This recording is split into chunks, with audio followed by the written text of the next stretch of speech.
Hi everyone, I'm Ron Cantor in Jerusalem, and we're talking about what it's like to grow up Jewish. We're talking about why Jewish people don't flock to the message of Yeshua.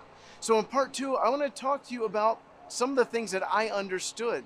And one of those things is I understood that to believe in Yeshua, in Jesus, as Messiah was the ultimate act of betrayal. To go into the waters of Christian baptism, there was not anything more hurtful that I could do to my family, to the Jewish people around me.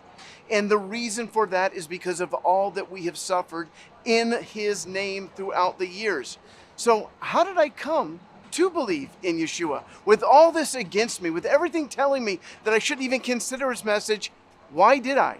You see, to my family and my Jewish friends, the act of becoming a believer in Jesus was to join with everyone who tried to kill us throughout the centuries.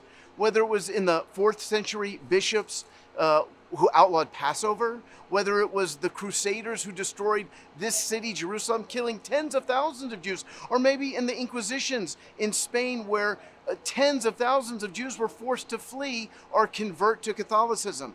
And many of the ones who did convert were later on killed by the church for the sin of returning to Judaism, or maybe even joining with the Nazis. So for a Jewish person to embrace Jesus, to embrace Yeshua, there is so much pressure not to. And most of it has to do with not knowing the real Jesus, the real Yeshua. As I wrote in my book by the same title, there has been a case of identity theft. So you might be wondering, how did I come to faith? What happened? Well, when I was 18 years old, my best friend became a believer. And as he began to talk to me about Yeshua, about Jesus, I began to realize I don't know God. Now, up until that point, I never worried about it, never cared about it. I just had fun. My life was great, no worries. And then suddenly I realized I don't know God. Do I need to know God? Is there a God? And if there is a God, did He create me for a purpose? And do I have some responsibility in this whole game to find out what that purpose is? So I began to search. I began to think. And on Yom Kippur, the Day of Atonement, holiest day on the Jewish calendar, I fasted all day long. Now, that is what religious Jews do every year.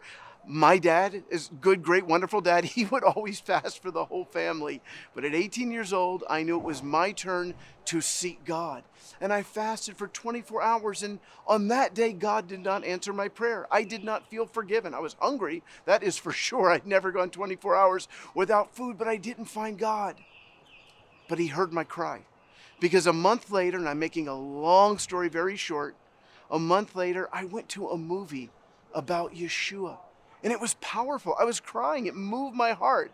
Now, as my kids will tell you, I cry very easily. So I didn't give my life to Yeshua, to Jesus, because I cried at a movie.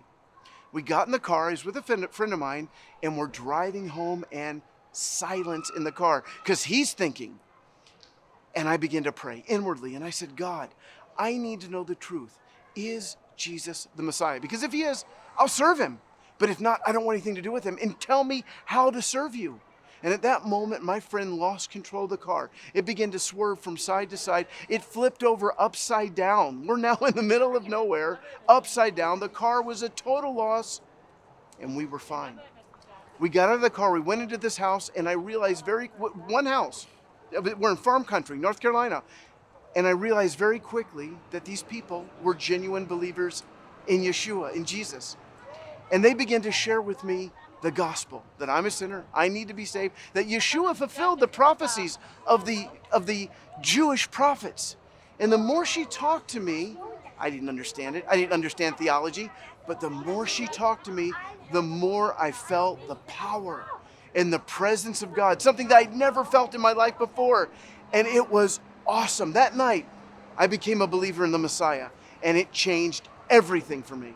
Join me for episode 3 here in Jerusalem as we continue to talk about why the Jewish people have an aversion to the message of Jesus.